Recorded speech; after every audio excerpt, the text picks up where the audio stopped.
Marketplace is supported by Twilio Segment. Segment helps every team access good data that's real-time, clean, and accurate. The result is relevant customer experiences that drive real revenue. Segment.com.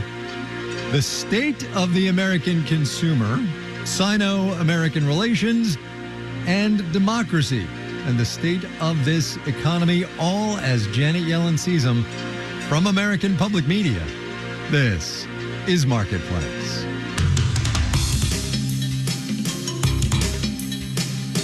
Marketplace is supported by Certified Financial Planner Professionals.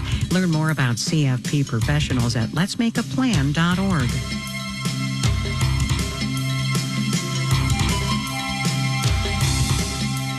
In Washington, D.C. today, I'm Kai Ryssdal. It is Thursday, the 9th of May. Good as always to have you along, everybody. The way it works when you've got an interview with the Treasury Secretary is that you show your ID to the uniformed Secret Service agent standing at the gate on Pennsylvania Avenue, right outside the White House and the Treasury Department building. Then you give your ID to the uniformed Secret Service agent inside the guardhouse on Pennsylvania Avenue. Then you get inside the building and you give your ID to the uniformed Secret Service agent at the guard desk. A quick pass through the metal detector, up a flight of stairs, and down a long tiled corridor into a kind of underwhelming conference room, really. You wait for a couple of minutes, and then you're on. Madam Secretary, welcome to the program. Good to have you back. Thanks for the invitation. I want to start with inflation, just as a quickie, even though technically not your job. I get that. You said a number of months ago, this is it. We've had the soft landing. And given the way inflation has been bumpy, to quote Chair Powell, would you like a do-over on that one? Well, look, I think the economy is doing well. We have a strong pace of job creation. Growth is running around 3% over the last year, and inflation has come down substantially. It's not yet where it needs to be, and it has been a slightly bumpy path, but I think the fundamentals are still favorable. But look, all that said, many Americans are suffering from a cost of living that is posing challenges to them. Rent, food, other prices are high, and Americans feel challenged to make ends meet. So President Biden's top priority is doing everything he can to get the cost of living down. When you see polls, though, that show the president not getting credit for economic growth, and in point of fact, credit largely going to his presumed opponent, do you look at it and say, what do we have to do to get a break? Well, I think we have to explain to the American people what we have done to create a bright future for them. And the pandemic was a serious challenge for all Americans, and we have a lot of challenges coming out of that. But if you compare the United States with other developed economies, we are doing better. Inflation's come down more, growth is stronger, the job market is doing better. And President Biden has been focused since day one, not only on recovering from the pandemic, but on investing in America in ways that would create good jobs, including for people who don't have a college education and in parts of the country that have really lacked opportunity. And there has been a trifecta of legislation passed, the Bipartisan Infrastructure Act, the CHIPS and Science Act, and the Inflation Reduction Act, which is a monumentally important set of clean energy incentives. And with these investments is coming tremendous opportunities for Americans that will boost their living standards. Let's talk about America and the global economy for a second. China specifically, which is the last time you and I spoke in Beijing. You're just back a number of weeks ago from another trip there. You said the first time you went, what you had to do was set a floor under the relationship. And we talked about that at the time, and now you're building on that. Are you satisfied that the relationship is stable? I think it's decidedly improved over the last year. I've had 3 very substantial engagements with my counterpart, Vice Premier He Lifeng. I've spent a great deal of time with him, and we've had very deep and detailed discussions of the issues that we have with one another, what our priorities are, and also importantly, our relationship goes beyond just the Vice Premier and myself. We've deepened the relationship throughout our governments. We've formed 2 working groups. They've met 4 times, and they're really digging in and discussing issues in ways that are including around our concerns, one of which is Chinese overcapacity in advanced manufacturing, exchanging papers, analyzing data, and we're working also on joint things, especially when it comes to financial stability, that will be good for the entire globe. Let me ask you about one of the focuses of that trip, which is, as you mentioned, overcapacity in advanced products, electric vehicles, batteries, all of those things. Is it possible we're just being outcompeted by the Chinese in those fields? Well, we don't think the playing field is level. And we think China is massively subsidizing investment in a set of industries that they have targeted as critical to their growth prospects. Subsidizing more than we are with our investments in the CHIPS Act and the infrastructure law and all that? Yes, I think we're pouring billions. You are pouring billions in. Well, we have targeted a few industries, particularly clean energy, electric vehicles, batteries, renewables, where we're not trying to dominate the globe and be the only country in the world that supplies these goods. But we do think it's critical for our national security, for the sake of supply chain resilience, and to create good manufacturing jobs where people can get ahead, to have a presence in these industries. And what we don't want to see is massive Chinese subsidies to firms with huge overcapacity that will just drive our firms out of business.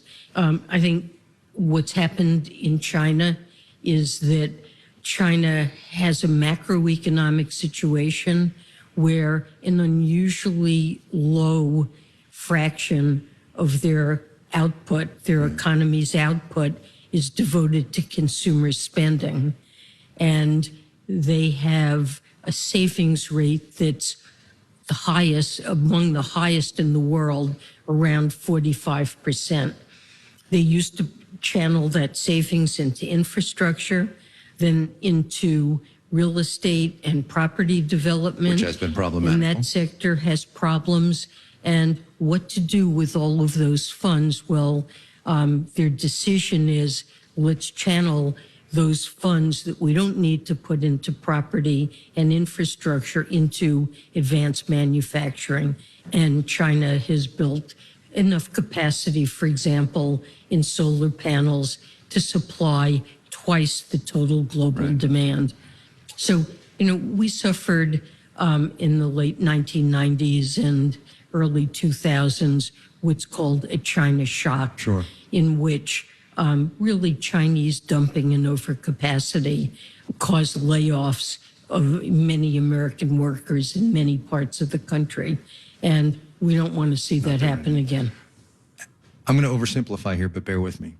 Your message to the Chinese, at least as reported publicly, has been, we want to engage. We do not want to decouple. You've been very clear about that. But you've also said, when it comes to national security, fundamentally all bets are off. Do you think they hear you when you say that? They do. I think they're worried that when we say national security, that's a very broad concept, and that we're using national security to impose restrictions with the idea of harming their economic progress. And my job is to explain to them that we are trying to carefully target restrictions to make sure that they really address national security concerns and are not harming their economy broadly, and to open up a channel by which we listen to their concerns if they think that our restrictions are too broad. More from the 78th Secretary of the Treasury of these United States about American democracy and this economy coming up after the fold. Wall Street on this Thursday. Traders were in a pretty good mood, actually. A little bit of softness in the labor market is the reason why, should you be curious. First-time claims for unemployment benefits were up just a hair, and that might, emphasis on might, make the Fed more inclined to cut interest rates. Maybe. We'll have the details when we do the numbers.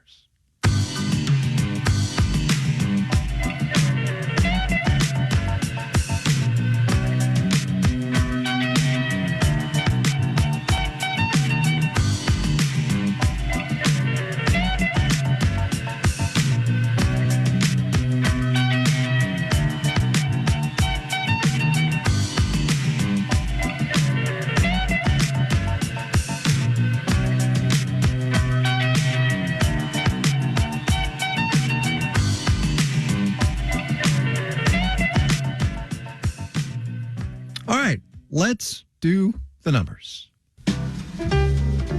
Dow Industrial's up 331 today, more than 0.8%, 39,387. The NASDAQ added 43 points, a little over a quarter of 1%, finished at 16,346. The S&P 500 picked up 26 points, about 0.5%, finished at 52.14. A place and a palace of teenage rock and roll dreams is filed for bankruptcy. Musical instrument retailer Sam Ash has filed for Chapter 11 bankruptcy in a federal court in New Jersey. The family-owned company is closing its 42 remaining brick-and-mortar stores. It was the pandemic, says the company, according to court documents. One of Sam Ash's biggest unpaid debts in that filing is to Yamaha, which is in turn one of the few musical instrument manufacturers that is publicly traded. Its shares picked up 9 3/10% today after a strong quarterly report. Revenue up, profit forecast looking rosy. A sweet, sweet quarter for Cheesecake Factory. Ticker symbol? Come on, this one's too easy. Come on. Cake. Revenues beat analyst estimates and shares rose 6 2/10% today. Same story for Krispy Kreme. Ticker symbol, this one's a little trickier. D-Nut. But it managed to pocket just 1 8/10%. The bonds rose, yield on the 10-year T-note, 4.45%. You're listening to Marketplace. Marketplace is supported by Viking, dedicated to bringing travelers to the heart of each destination with small ship, river, ocean, and expedition voyages, offering cultural enrichment and immersive experiences. Discover more at Viking.com. And by Progressive Insurance. Progressive is currently looking for individuals in a variety of career fields who are interested in building a career and joining an inclusive and unique culture. More information, including application, at progressive.com/careers. And by Bitwarden, the password manager with autofill to streamline login where there are too many passwords to remember. Bitwarden enables secure access across all accounts and across all devices. Available to download at bitwarden.com.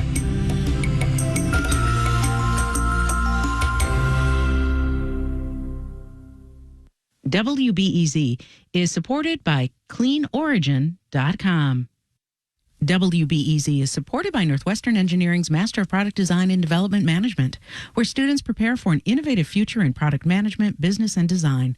Open House May 11th, mpd.northwestern.edu.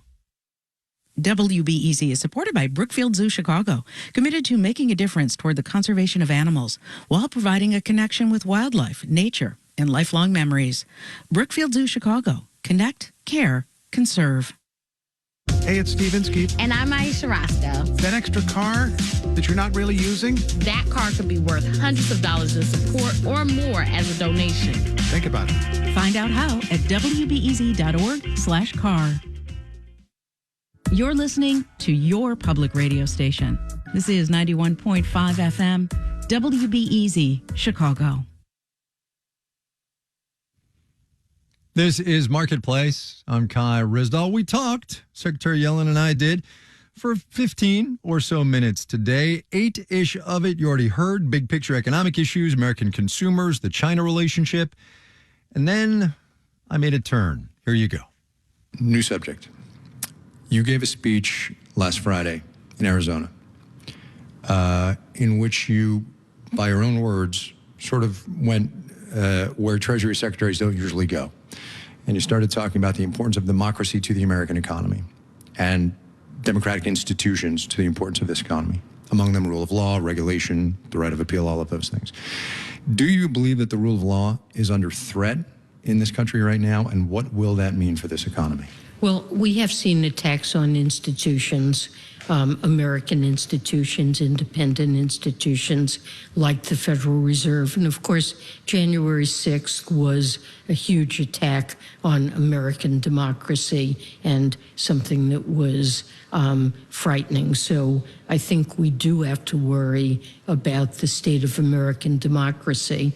And when we look around the world, we see similar threats in a number of countries, and some questioning of whether or not democracies can actually deliver and address the challenges that people face. You did what economists do in that speech, and you gave some data and some case studies, and it was, I recommend people read it or go listen to it on the stream. I want to know why you decided it was important to give that speech now. Well, President Biden has also talked about the importance not of... the president, ma'am, you, right? These are words coming out of your mouth. Oh, sure. Well, from my standpoint, I think it's important for Americans to understand how critical democracy is to economic performance. Of course, democracy is important in and of itself, but I thought what I can add is to elucidate the relevance of democracy to good economic performance and to fight back against the idea that democracies just aren't an efficient way to help people get ahead. And you sometimes hear this in countries like China that say, well, we have an authoritarian government. We decide to do something and we can move quickly, and look how slow it is for sometimes democracies to move. But the research suggests that democracy is actually critical to high living standards. On average, other things equal, income is 20% higher in democracies, and there are very good reasons, and it's important for Americans to understand that. Did you clear that speech with the White House? I always share remarks I'm going to give with my colleagues in the administration. When we were in China and you were, you got the red carpet treatment, you came down the stairs and ambassadors and dignitaries were there to welcome you, and I asked you if you were a diplomat now and what you thought of that. And it was an interesting answer. I guess the corollary question now is, it's not really a question. You're kind of a politician now. Well, I want to be clear. My what I say and do is governed by the Hatch Act. I'm not allowed to get into electoral politics. Absolutely. But it is really important for me to explain what President Biden's economic strategy is and how we see that as helping Americans prosper over time. And there are a lot of different dimensions to that.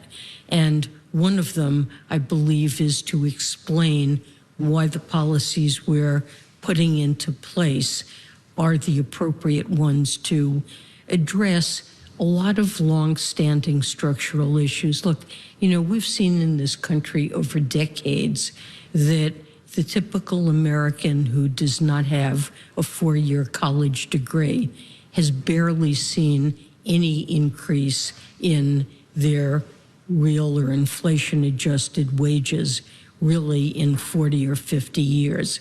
And there's been deindustrialization through many parts of the country that have reduced job opportunities. And what do we see? We see even rising death rates, deaths of despair in parts of the country where jobs have dried up. And Americans feel that that's an economy that's not working for them. And President Biden, the Biden-Harris administration, is focused on changing that. And developed a strategy that first succeeded in generating a rapid recovery from the pandemic and is now investing for the medium and longer run. We were talking on the way over here, Nancy, my producer, and I, and we realized that depending on how this election goes, this might be the last chance we have to sit down with you. So I'm going to ask you the legacy question, and it goes like this. I did an event with Chair Powell in San Francisco 6 weeks ago. We were at the San Francisco Fed, which you ran for a long time, and in point of fact, we were in the Janet Yellen Conference Center at the San Francisco Fed. And so I used that as well, there you go, and it's lovely. I recommend you swing by and take a visit. I asked Chair Powell what his legacy was based on, you know, your legacy at the San Francisco Fed being that conference room. But bigger picture, what's the first line of your New York Times obit? That I tried to work with President Biden and in other ways throughout my life to create economic conditions that make Americans feel they're getting ahead and enjoying good lives, that they have opportunity and that they're able to realize their dreams. And we can do that by, earlier in my career, through a monetary policy that is geared toward keeping the economy operating near full employment with stable prices.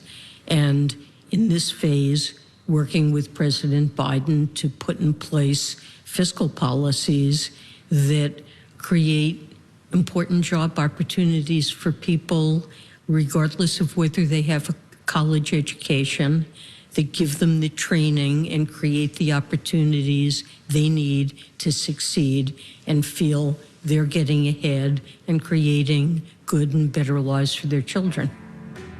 Madam Secretary, thanks for your time, man. Thank you very much, Kai.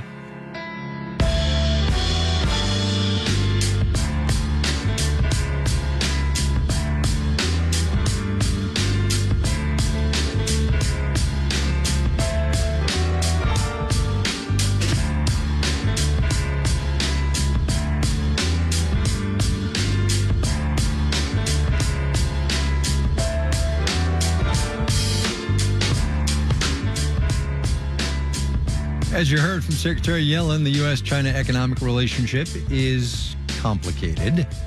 But you get away from the high-level controversies down to the doing business nuts and bolts, and it all comes down to a person having a good idea that the market likes. True most of the time, not true for a guy who came up with one of the hottest toys in all of China last summer. Marketplace's Jennifer Peck has that one. In the central Chinese city of Wuhan, college student Zhou Wenhao studies marine engineering by day. By night, he's tinkering with 3D printers. 2 years ago, he designed a mini toy switchblade and called it a carrot knife because the plastic blade is orange. He films it and posts it on the video platform Bilibili. In the first 2 weeks, the video didn't get much traction.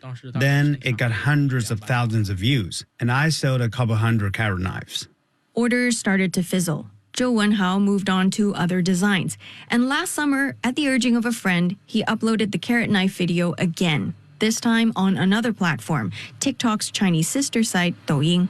It got 5 million views. Then some manufacturers started hyping the toy online. Among them, manufacturer and seller Yu Pinghai. He says the carrot knife was a good idea, so he wanted to copy it. He hesitated at first because the design was pretty simple. If the technical barrier is very low, there would be lots of other imitators, and the price would go down till there would be no profits. I didn't want to join the price war, so I normally wouldn't do it. But he didn't have any other product on hand, so he took the carrot knife design. It was just a coincidence and luck that I became one of the first to manufacture the carrot knife, and I sold a lot. He did so because he's some 400 miles east of Wuhan in Yiwu City. Factories there are known for producing all things small. Again, inventor Zhou Wenhao. When the carrot knife went viral, manufacturers and sellers in Yiwu didn't care about copyright. A lot of them just skimmed his design. This didn't bother him at first. because he was busy with orders for another one of his products. I had no time for new orders. Besides, I thought the carrot knife was an old product and would not last long on the market. He was very wrong. News reports say carrot knives were all the rage last summer among elementary students, a customer base he didn't think to target, because his carrot knives retail at $4, whereas ones from Yiwu, less than $1.50 each. From making plastic molds, manufacturing, and logistics, it's all concentrated in one area. That's why Yiwu's production cost is so cheap. These industrial clusters are the reason you have a lot of toys selling for cheap on Amazon. Chinese factories make money by selling a lot and moving quickly. Again, toy manufacturer Yu Pinghai. In the Yiwu business circle, information spreads fast. Production of the carrot knife lasted 2 to 3 months. But by last fall, news reports were questioning the safety of carrot knives, and sales collapsed. Inventor Zhou Wenhao estimates between 10 and 100 million carrot knives were sold. Of those, he made maybe 500. I earned less than $900 from the carrot knife. He did try to work with the factory, but one of the partners ran away with all the money. Over a meal of braised fish, he says a patent would not have helped him in time. In the internet era, things can be easily amplified, but things that come fast can go just as fast. He says the best way to earn money is to control the manufacturing and sales process yourself, and somehow not get swallowed up by China's manufacturing machine. In Wuhan, I'm Jennifer Pack for Marketplace.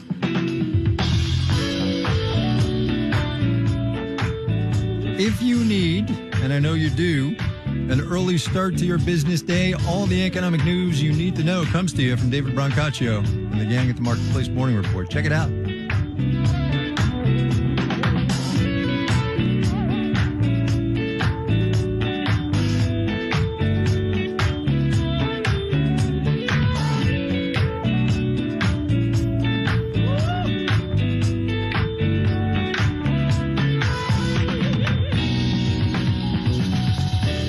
Marketplace is supported by Betterment, the automated investing platform that helps make it easy to be invested for the long term. Learn more at Betterment.com. Investing involves risk. This final note on the way out today, the last word of the day from Secretary Yellen.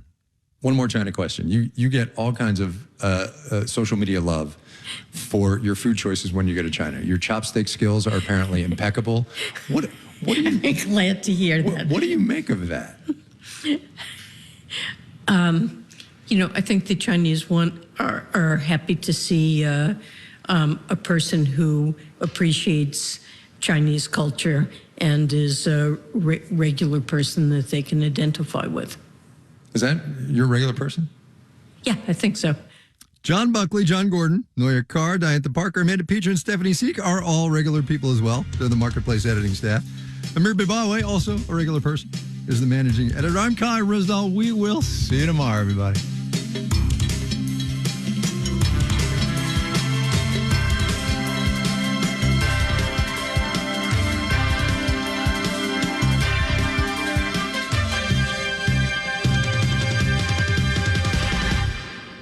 This is APM.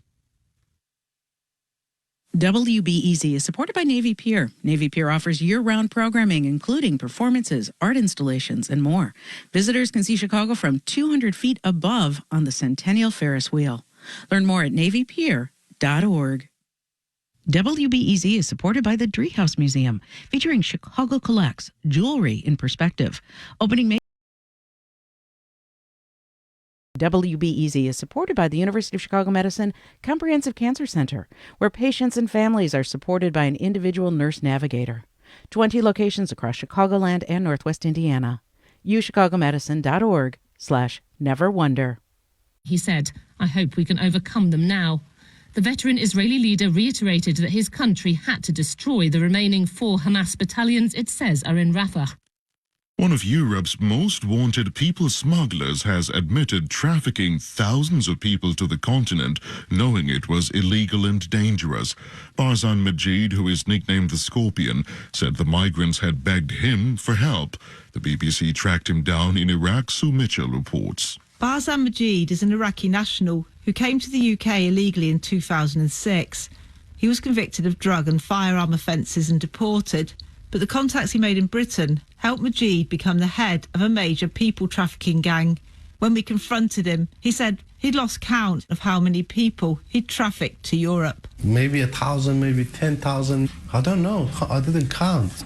The National Crime Agency says it has around 70 ongoing investigations into networks or individuals in the top tier of human trafficking.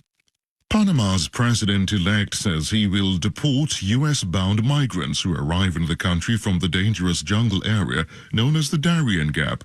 Jose Raul Molino said the process of repatriation would be conducted in full compliance with the rights of people deported. Last year, more than 500,000 people crossed through the Darien Gap from Colombia into Panama. The Brazilian government has announced the release of $10 billion to help rescue and rebuilding efforts in Rio Grande do Sul. The state's been hit by the worst storms in living memory. More than 100 people are confirmed to have died. Large areas of the state capital remain underwater. This resident, Carol Mistradu, spoke to the BBC. We haven't had water for 4 days, and we can't buy water at the supermarkets or at the stores. So every day water arrives at the stores, and water lasts like 15 minutes in the supermarket. World News from the BBC. A general strike against public spending cuts in Argentina has affected most of the country, where schools, banks and many shops have remained closed. Train and metro services were suspended on Thursday. One of the main union leaders, Héctor Daher, said the strike was a wake-up call to the Argentine president. Javier Milei began implementing comprehensive austerity measures since coming into power in December. Chad's president-elect Mahamat Deby has promised to be the president of all Chadians and not just those who voted for him.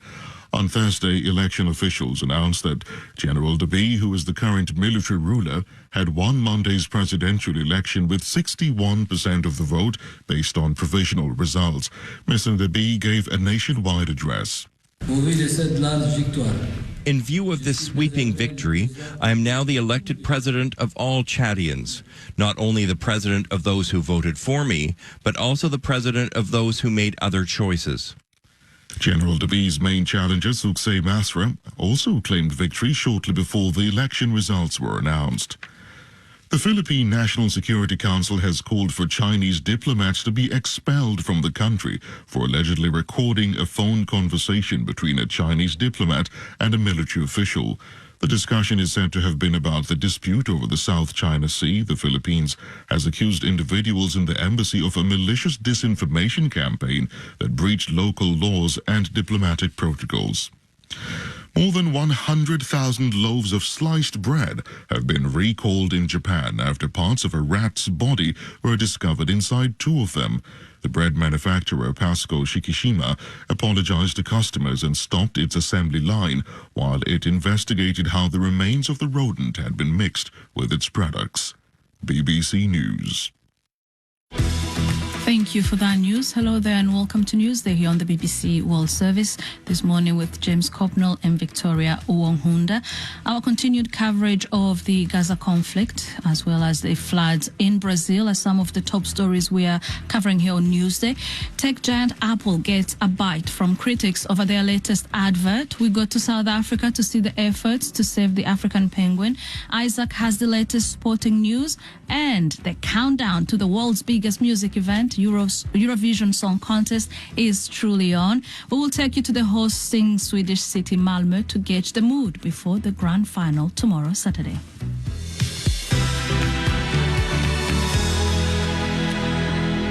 Israel's Prime Minister Benjamin Netanyahu has vowed to press ahead with military operations in the southern Gaza Strip against Hamas, saying his country is prepared to stand alone and fight with its fingernails if necessary. It comes as the US says it is withholding military supplies if Israel presses on with an attack on the southern Gazan city of Rafah. Israel says Rafah is a Hamas stronghold. It's also home to more than 1 million Palestinians, most of whom were displaced following months of war. The US is concerned they've been caught in the middle of any military operation. More than 80,000 people are known to have fled Rafah since Monday as Israeli artillery strikes and airstrikes intensify. We've been hearing on the programme about the humanitarian toll of the continuing conflict in Gaza. And we can speak now to the UN Special Rapporteur on Torture, Alice Jill Edwards. Welcome to the programme.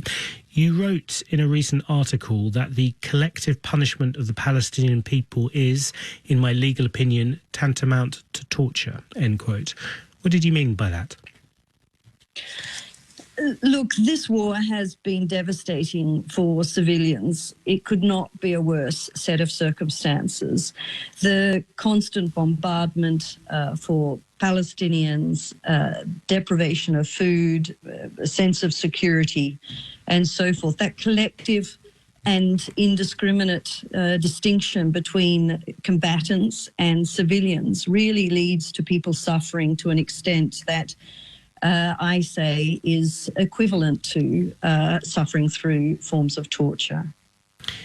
Israel will presumably argue pretty strongly that it is merely attempting to neutralise Hamas and that any civilian casualties are not a result of torture but a regrettable accident.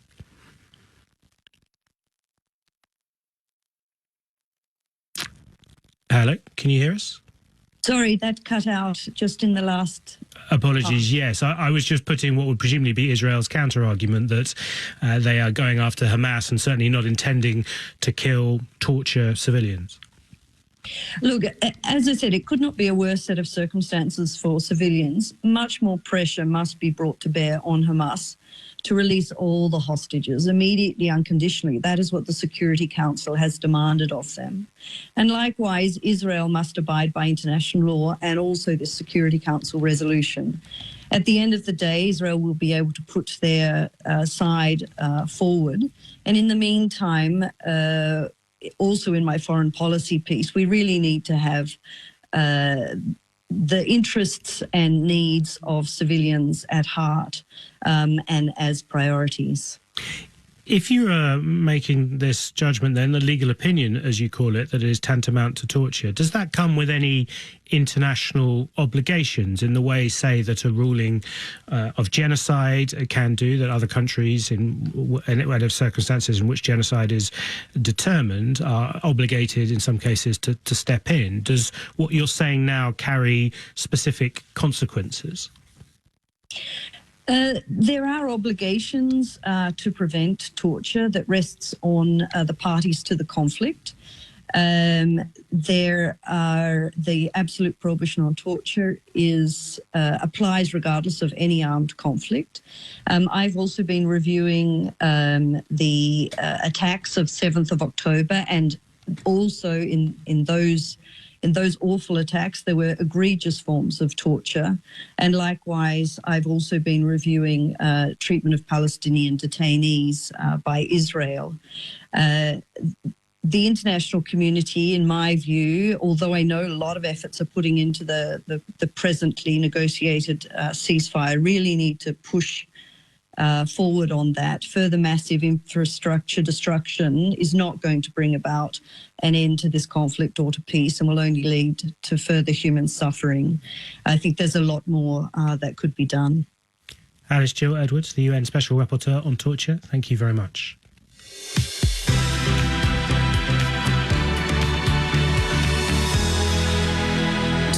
Brazil now. The federal government has said that $10 billion will be released to help rescue operations in the state of Rio Grande do Sul, which has been affected by severe flooding following extreme storms and rainfall in the south of the country. Floods and landslides have killed at least 107 people and 130 are still missing. More than 160,000 people have been displaced from their homes. More rains are forecast in the coming days too, raising fears that water levels will rise further. Earlier I spoke to Caro Mestrado, a resident of Porto Alegre, who is volunteering at a shelter with those displaced. Well, I am in Porto Alegre. This is the capital city of Rio Grande do Sul. And at least 8 whole neighborhoods people were forced out of their homes from at least 8 neighborhoods, I think. There are around 12,000 people in shelters here in the city, but much more than that, many more people are out of their homes. They are at friends' homes, family members' homes too. And what people are telling us is that they left their homes, like they were rescued from their homes. They had to leave everything behind. They don't know what happened to their homes. They can't go back because the areas are still flooded. So there's a lot of anxiety and uncertainty about what's going to happen next, especially because rains are forecasted for the next days again. How have the floods affected you personally? Well, in my house, I live in high grounds, in a high part of the city. So my area hasn't been flooded. We just had a water supply cut. So we don't have water. Water lasts like 5 to 15 minutes in the supermarket. So we have been, going to family members' houses to get some water and go back home. Now we are 5 people and 3 dogs. So we have to go to family members' homes where we can get some water, go back home and do that like once or twice a day. There's been an announcement by the government of President Lula that there will be $10 billion that will be released to help rescue efforts and reconstruction in the state of Rio Grande do Sul. What do you make of that? Well, at the moment, what we see is civilians helping each other with a lot of donations. We hope that these resources people have access to these resources when they have to go back to their homes, right? We don't know when this is going to happen because it's going to rain more, so people are not sure when they are going to be able to go back to their houses. So we hope that these resources that people are able to get these resources to rebuild their houses and to clean everything. There will be like lots of things to clean. And yes, they will need a lot of resources, more volunteer work and donations. For sure, it's not going to end soon. I think this is going to last for a long time now. You said that your house was not flooded because you live on higher grounds. I imagine those who live on lower grounds were worse affected. What is the solution to this then? When people rebuild, do they have to rethink of where they rebuild their homes and maybe, like you, build a bit higher? Yes, we still don't know because a lot of areas that never flooded before now were now flooded. So it's very scary because those areas were not risk areas. And now we don't know what to consider, right? So I think what to consider a risky area, yeah. So yeah, but I can imagine that many people are not going to be able to return to the places where they lived. Caro Mestrado, they are resident of Porto Alegre in Brazil. This is Newsday on the BBC World Service. Here are our main headlines. Israel's Prime Minister Benjamin Netanyahu has said he hopes to overcome his differences with US President Joe Biden, but vowed to go ahead with an assault on Hamas in Rafah. And one of Europe's most wanted people smugglers has admitted trafficking thousands of people to the continent, saying they had begged him for help. More on that a little bit later on. But for now, let's get the sports with Isaac. Yeah, 49 games unbeaten for Bayer Leverkusen. They're into the Europa League final. They came from behind. They were losing 2-0 and scored 2 late goals to make it 2-2 on the night and 4-2 on aggregate against Roma. They will play Atalanta in the Europa League final. Their quest for a treble is still on. Of course, won the Bundesliga title. They're in the German Cup final and now the Europa League final. In the Conference League semi-final, Bundesliga Aston Villa, were beaten 2-0 away at Olympiacos as the Greek side added to their 4-2 win last week at Villa Park. Olympiacos will play Fiorentina in the final. And in the NBA playoffs, the Cleveland Cavaliers pulled off a shock 118-94 win over the Boston Celtics in Game 2 of their Eastern Conference semi-final series. It's 1-1 in that series, and the Dallas Mavericks have also leveled up their series against the Oklahoma City Thunder with a 119-110 win. Isaac Fannin, thank you. We'll be back in half an hour or so. Now to business and bring in our business correspondent, Mariko Oi. Mariko, we are talking about the latest advert for Apple, which is causing controversy. Yeah, have you seen the ad? It's supposedly for the latest iPad. Yeah, so basically crashing everything from, musical instruments to TV to paints to books to everything to basically highlight that this very thin iPad is going to allow you to do everything that they just crashed. But yeah, as you said, it's caused a huge controversy. And, we had celebrities like Hugh Grant saying that this is the destruction of the human experience, courtesy of Silicon Valley. And as a result, Apple had to apologize, saying that it was probably inappropriate and it didn't meet its, usual goal of empowering and celebrating creatives. So quite a bit of backlash and potential damage to Apple's reputation as well, because some people on social media were saying that this makes them feel ashamed to buy any more Apple products. And some of that criticism, well, loads of it actually was coming in from your homeland, Japan. Why? Yeah, and that's because we tend to believe that everything, from your chair to desk to, whatever you use, it has a spirit or soul. So, that's what I teach my children. So I remember, watching the movie Barbie, and I don't know if you saw it, but, when a young girl kind of got empowered and started destroying all the dolls, I was like,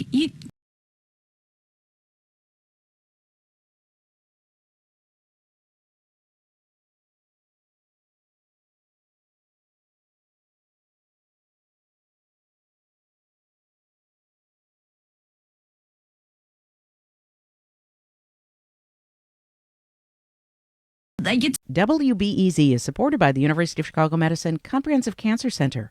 UChicago Medicine is one of only 2 NCI-designated cancer centers in Illinois and has 20 locations across Chicagoland and Northwest Indiana.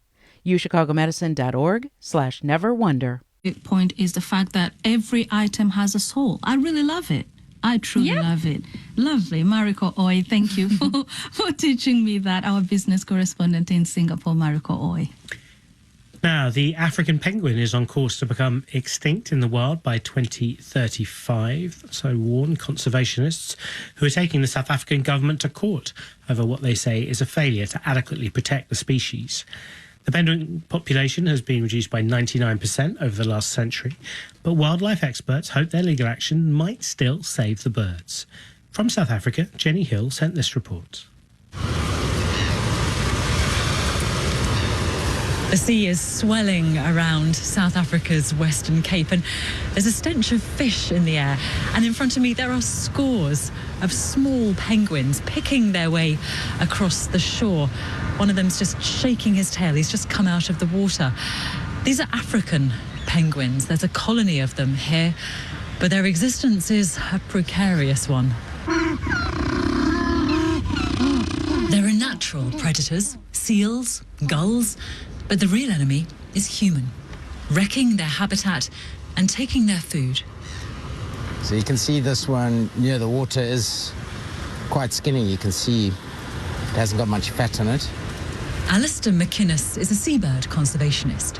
His organisation, BirdLife, and another wildlife group are taking the South African government to court because every year there are fewer penguins. Soon, there may be none at all.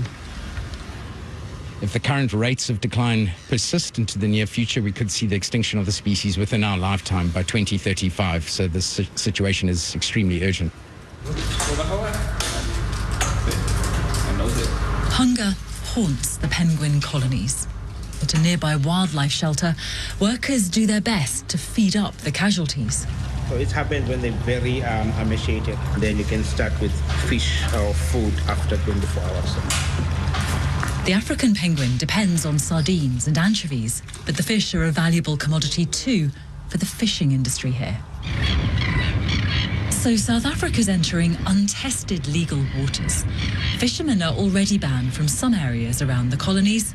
Conservationists want the courts to close off more.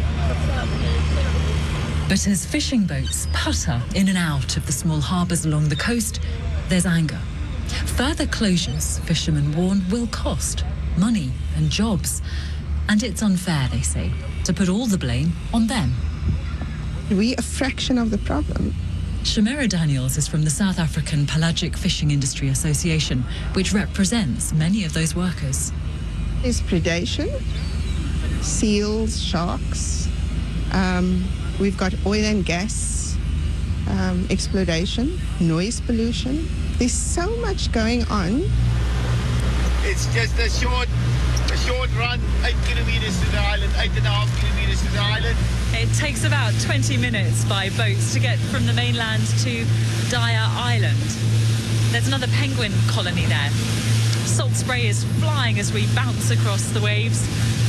Captaining the boat is a man who's, well, spent a lifetime studying the wildlife in this area. Some of the first counts probably on the island in 1973. They had 23,000 breeding pairs, and now we're down to 1,000. Wilfred Chevelle, who manages the island, is keeping a close eye on the legal action. Penguin numbers can still recover, he believes, but it's down to people now. If government, fisheries, and all the NGOs play their part, I think they've got a good future. And what if they can't agree? Then the penguins will suffer. The South African government won't yet comment on the case. Legal action can take a long time here. Already too late, some fear, for Africa's dying breed. That report from South Africa from the BBC's Jenny Hill.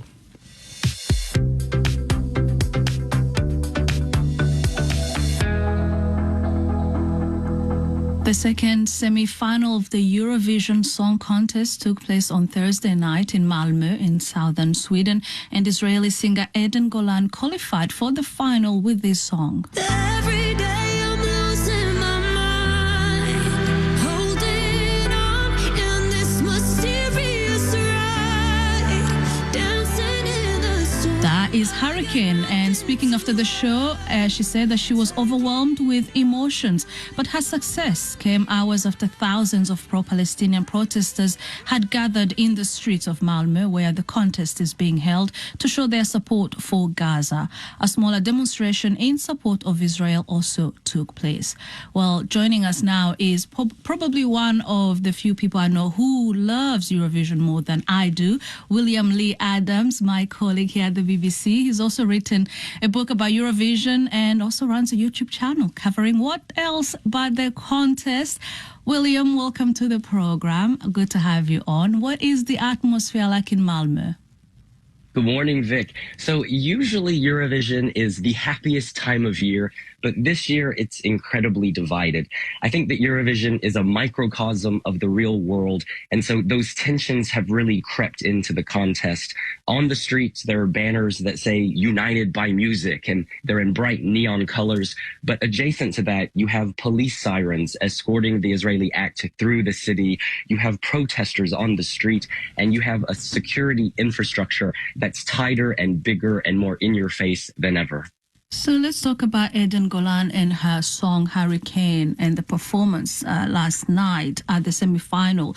Who is she, and how was that performance received by the people in the audience? Sure. Eden is a 20-year-old singer. She won a singing contest in Israel to have the right to compete here. And normally when acts go on stage, it's celebratory. The audience gives them a warm hug, and sort of each act has a happy ending because there's all this applause. But that was not the case last night. I was in the arena, and when Eden stepped onto the stage and the lights dimmed, you had a mixture of booing, jeering, and cheering. It was like two sides were competing. You had the applause trying to be louder than the jeers. And during the performance, that continued. When she switches from English to a Hebrew verse, the booing picked up. And then at the end, when she was taking her bow, there was still more jeering. And the atmosphere in the arena, it felt almost poisoned. And I had never experienced that in the 12 Eurovisions I've attended. It just felt very uncomfortable. And how have the EBU, the European Broadcasting Union, commented on any of this, reacted on that? The EBU has always maintained this is a competition between broadcasters, not between governments, and that we should be here united, celebrating music and celebrating each other. But at last night's press conference after the semifinal, the qualifiers marched in, they sat at the table, and a lot of the artists used their moment to sort of take a jab at Israel. For instance, the Latvian singer was asked, "What was it like for you to compete tonight?" And he said, "I've never been so proud to be Latvian. Our country is shaped like a butterfly. Butterflies are free, and all countries deserve to be free." And there was a sense that he was making comment on Gaza, on Palestine. And the Dutch singer was seated next to the Israeli singer and kept scooting his chair away. Other singers were making faces, and again, it felt deeply uncomfortable. Very briefly, Will, if you may, politics aside, controversy aside, who have you got your money on to be the winner tomorrow evening? Croatia, the singer Baby Lasagna, yeah. It's lasagna, but it's not cheesy. This is a rock song. Well, that's a first for Eurovision because it's very cheesy, and that's why we love it. Absolutely. And there are neon cats on his backdrop, and cats always win. Of course. Thank you so very much. I look forward to this, and I will follow you as always on your socials because you have the best access to all the acts and all that is happening behind the scenes at Eurovision. William Lee Adams, our person on the ground in Malmö, Sweden. This is Newsday here on the BBC World Service with James and Vic. Do stay with us. We still got plenty more stories coming your way.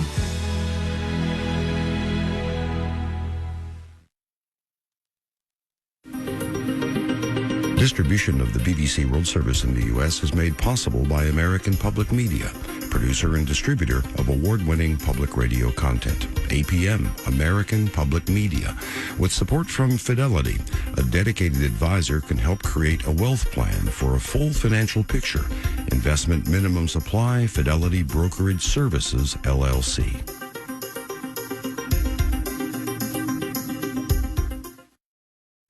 The following is a public service announcement provided by WBEZ. Humble Design Chicago is a nonprofit committed to providing homes for people with housing instability.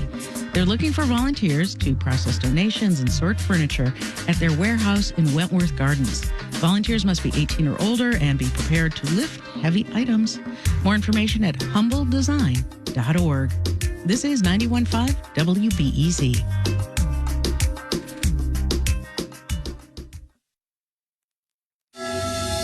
Hello and welcome to Newsday with James Copnell and Victoria Uwonghunda. We'll head to Chad, where it's been announced that Mohamed Idris Deby, the military man who is already interim president, has won this week's elections. And a special investigation by the BBC, which has tracked down the leader of a people smuggling network to Iraq, where he tells us about his role in illegal trafficking thousands of people. All that and more, but first, this news. BBC News with Chris Barrow. Israel's Prime Minister Benjamin Netanyahu has said he hopes to overcome his differences with Joe Biden, but vowed to press ahead with its military assault on Rafah in Gaza. Earlier, President Biden confirmed that the US had paused the delivery of munitions that could be used to attack Hamas in the densely populated city. The Israeli performer in the Eurovision Song Contest in Sweden has reached Saturday's final amid protests about Israel's war against Hamas in Gaza. Prime Minister Netanyahu said Eden Golan had already won against an ugly wave of anti-Semitism. A BBC investigation has located one of Europe's most wanted people smugglers in Iraq. Barzan Majid, nicknamed the Scorpion, admitted trafficking thousands of people, knowing it was illegal and dangerous. He's still operating after being deported from Britain 8 years ago. The president-elect of Panama, Jose Raul Molino, says he'll deport US-bound migrants who arrive in the country from Colombia through the dangerous jungle area known as the Darien Gap. Tens of thousands of people have demonstrated in the Armenian capital Yerevan against a proposed border deal with neighbouring Azerbaijan. Armenia's Prime Minister Nikol Pashinyan insists the agreement that would cede 4 villages to Baku is necessary for peace. Chad's president-elect Mohamed Deby has promised to be the president of all Chadians and not just those who voted for him. On Thursday, election officials announced that General Deby, the country's current military ruler, had won Monday's presidential election with 61% of the vote. The Philippine National Security Council has called for Chinese diplomats to be expelled from the country for allegedly recording a phone conversation between a Chinese diplomat and a military official. More than 100,000 packets of sliced bread have been recalled in Japan after parts of a rat's body were discovered inside 2 of them. BBC News. Chris, thank you so much for that summary of news. Hello there and welcome to Newsday with James and Vic. Thank you so much for your company. We'll shortly head to Chad, where military ruler Mahamat Deby has been declared the official winner of the presidential elections. We'll go to China to see how in the country the visit by President Xi Jinping to Europe is being viewed. And we will hear from one of Europe's biggest people smugglers, the Scorpion, in an investigation done by 2 of our colleagues.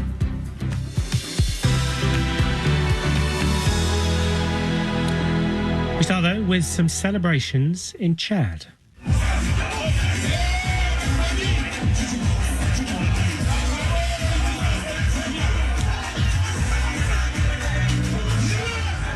That's the sound of supporters of Mohamed Idris Deby celebrating his victory in the presidential election on Thursday night.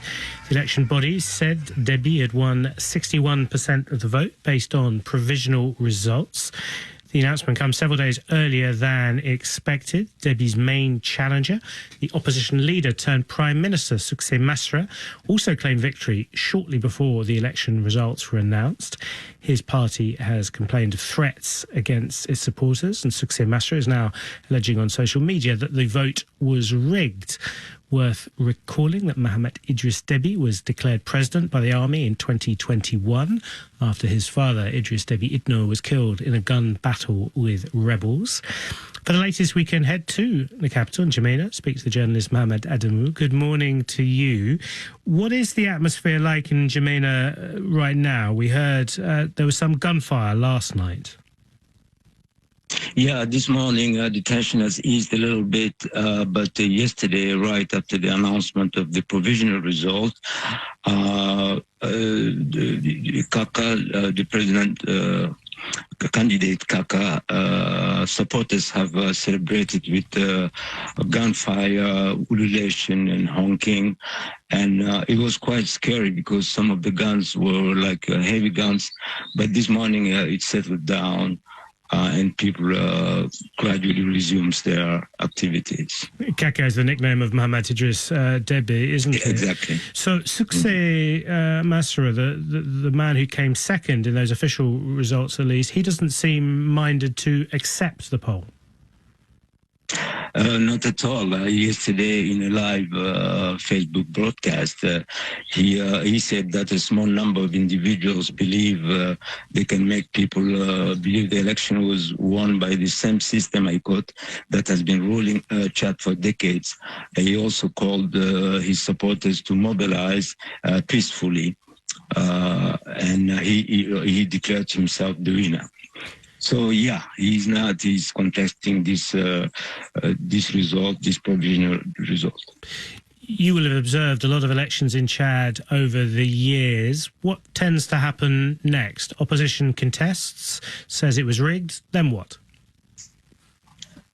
Well, the first thing that comes in mind is the legitimacy of the president-elect, because already there have been allegations of bias, of rigging, and critics said that the process has been locked from the very beginning, which saw about 10 candidates, mostly from the North, barred from the election, and even one prominent opponent who has been physically eliminated. That is Yaya Dilo, and they point out also to the fact that the institution in charge of organizing and proclaiming the result of the election, that this institution are headed by the ex-ruling party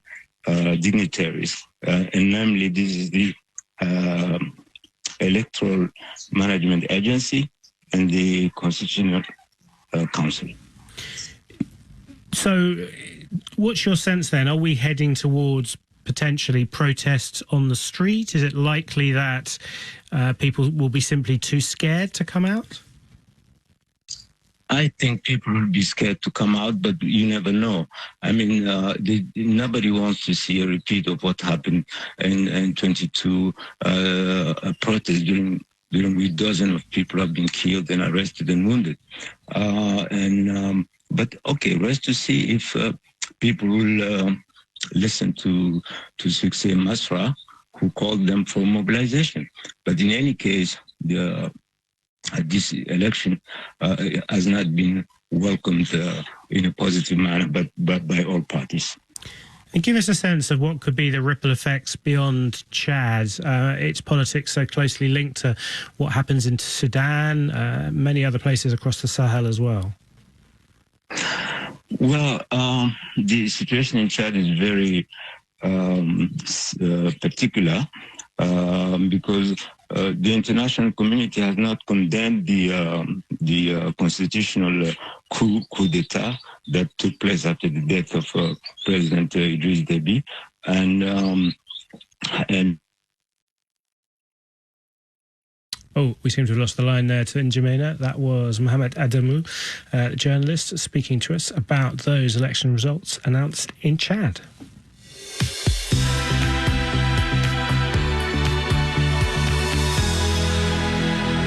If you've been listening to Newsday this week, you may have heard us talk about President Xi Jinping of China and his European tour. He's now wrapping it up.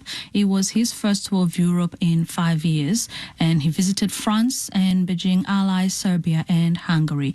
The European Union has distanced itself from China in recent years over spying allegations and China's close relationship with Russia and the latter's ongoing war with Ukraine.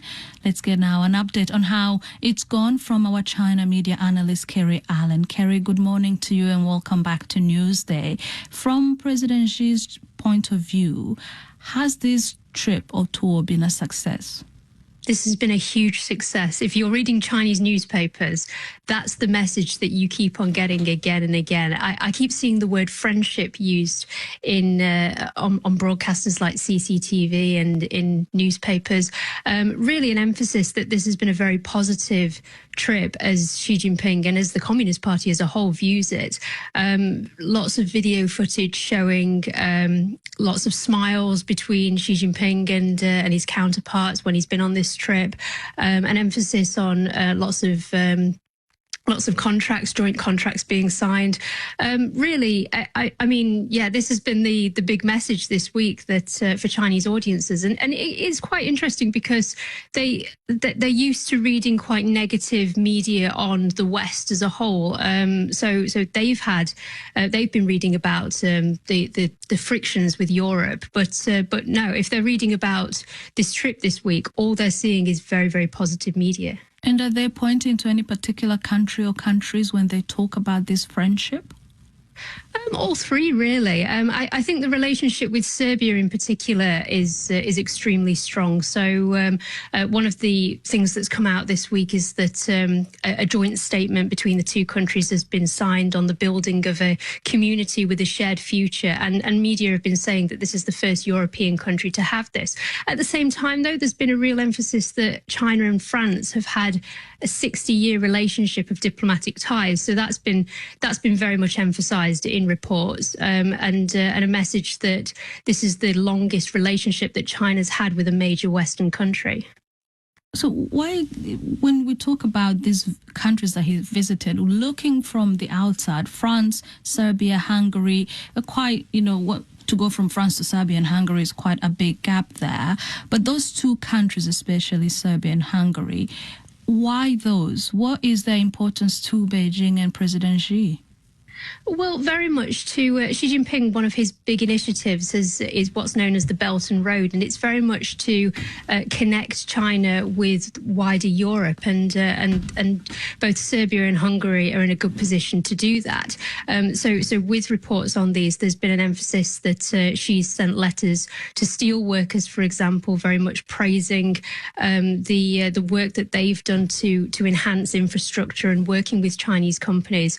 So yeah, bringing China closer to the West is this message that comes out, because China sees opportunities in terms of building outwards from China, being able to connect, but also just trade in general, being able to enhance trade with countries and very much change, as she sees it, the political kind of spectrum. So the idea that the US has been this big global superpower, it's the idea that China can work with smaller Western countries together to actually shift the balance, if that makes sense. Oh, absolutely. It does make sense. And what you just said there, that the whole point is trying to bring China to the West. I wonder how Chinese media or the Chinese people inside the country view the European Union, knowing that they've taken a bit of a distance from China.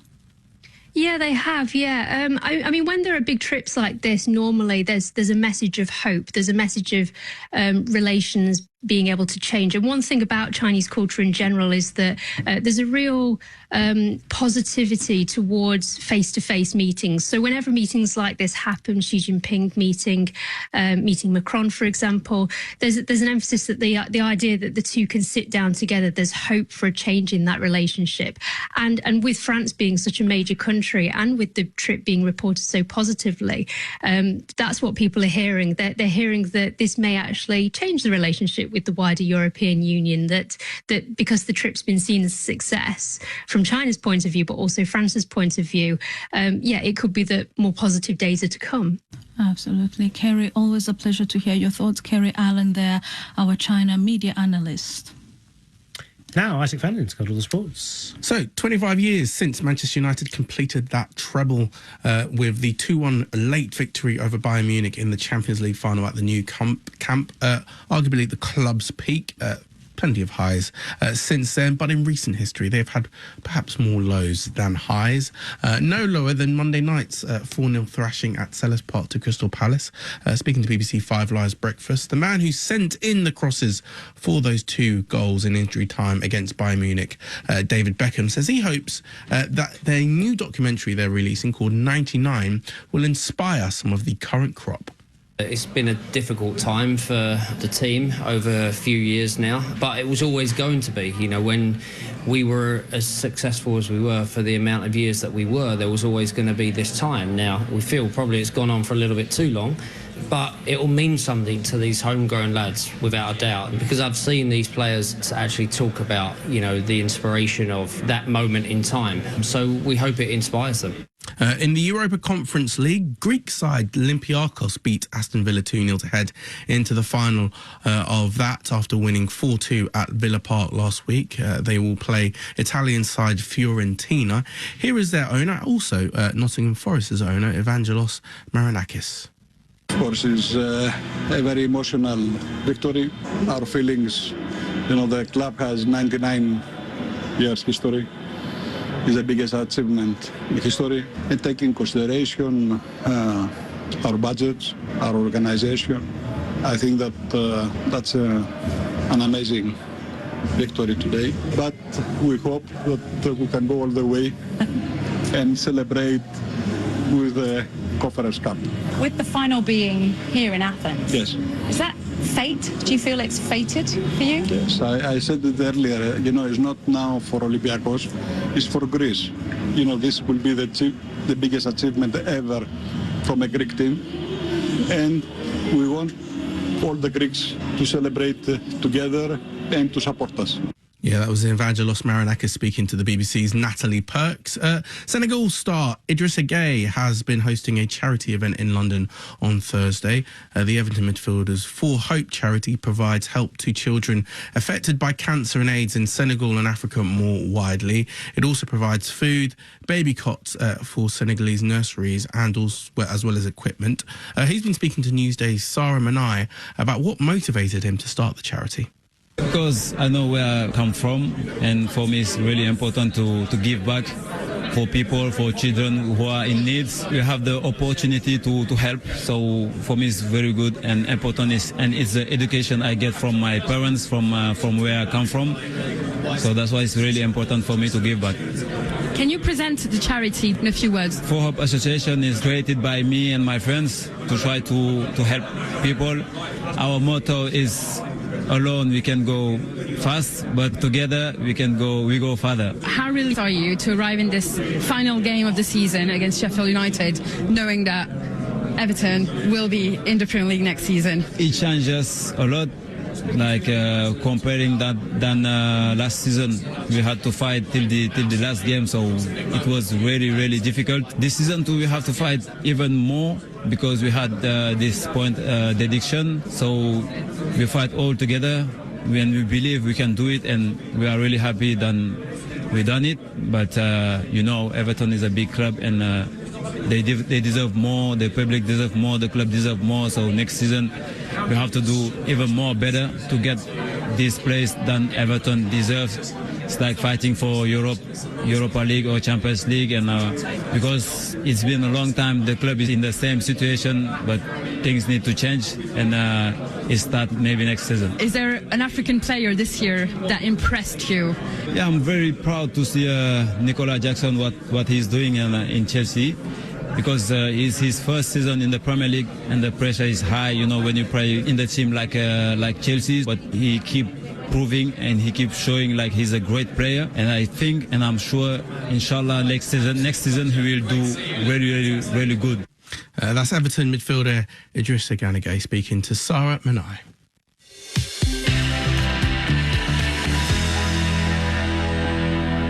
Isaac Fannin, thank you very much indeed. Now, one of Europe's most wanted people smugglers has been found and interviewed as a result of a BBC investigation. Bazan Majid, nicknamed the Scorpion, has organised for thousands of migrants to enter the UK in small boats and lorries. He was convicted in his absence and sentenced to 10 years in prison by a Belgian court, but has remained at large, avoiding arrest despite an international effort. Well, the BBC reporter Sue Mitchell set out to track him down with the help of Rob Laurie, an aid worker and former soldier. Working their way through Scorpion's criminal ranks, they pieced together how his business works, starting in the UK and moving to Turkey, where many migrant journeys take to sea. And Sue and Rob join us now. Welcome to the programme. Sue, if I could start with you, how did the Scorpion get on your radar? So first of all we knew about the Scorpion was really we just had a name, Bazan Majid, and we knew his code name was Scorpion because it was found on the phones of thousands of migrants arriving in Britain. So when people arrive, their phones are often taken from them by border force, and they kept having this number come up time and time and time again. So they began to link through this number and name, and eventually we just got so curious about it because we kept hearing about him as this kingpin in the smuggling world. In other programs we were doing, we found out more about him, and we just decided, we're going to go after this man, and between us, we're going to try and find him, and that's what we've been doing for the last few months. Yeah, and a search that began in the British city of Nottingham, where Bazan Majid used to live. Yeah. And with a tip-off that a corner shop may still be working with him, a local shop. We can listen to that moment, in fact. Are you the manager? Yeah. Hi, my name's Sue Mitchell from BBC. Some of the people who we've spoken to have gone to work in car washes around here, and they've told us that they were picked up at Dover. This was all arranged through this shop. We have no idea about that. Who would it be if you're the manager, though? He's not here. Oh, the manager's not here? No. Sorry, I thought you said you were the manager. The man behind the counter looks kind of shocked a little bit. Oh, there's another car coming now. So there's literally 4 cars pulled up, all with Kurdish males. Oh, we need to get out of here. So get in the car. Wow, Sue, quite a dramatic moment, quite a dangerous mission this all was then. Yeah, but I'm in good hands. Rob's former military, so between us, with my journalistic skills and his army training, we've been able to really, devote ourselves to this 24/7. And Rob, you've got plenty of experience then as an aid worker, looking at migrants and this world of people smuggling and the gangs that profit from this trade. Tell us a bit more about that. Yeah, so I've been working in camps all over Europe as a kind of a lone wolf aid worker for over 10 years now, and my interest in human trafficking mechanisms, networks and the mechanisms behind them started, several years ago, with a belief that if you want to understand what's going on, you need to understand what's going at the top. So that's why we started researching upstream human trafficking networks, and the more we researched, the more I researched, and me and Sue, the more rabbit holes we went down, and it really became apparent just how complex and well put together this dark world of clandestinely moving thousands of people across a whole continent is, in terms of the logistics, the financial side of it, the secret world they live in, and the brutality that they weigh on the shoulders of what I see as victims. Well, look, we're going to work our way through the story. And Rob, you have contacts in Iraq from your time as a soldier. You got a tip-off that the Scorpion has been seen as a money exchange in the Kurdistan region. So with permission and a minder, you both travel there. And while they're planning what to do, this happens. You see that Land Cruiser over there that's been circling around for about 10 minutes now, and look, he's looking over. You see the guy driving it? He keeps looking over. He was looking at his phone and looking at me all the way up until when he passed me, and then he turned his head and looked at me in recognition. That was the Scorpion. That is unbelievable. That was definitely 100%. That was him. Sue, unbelievable is the word you used. Just an astonishing coincidence, isn't it?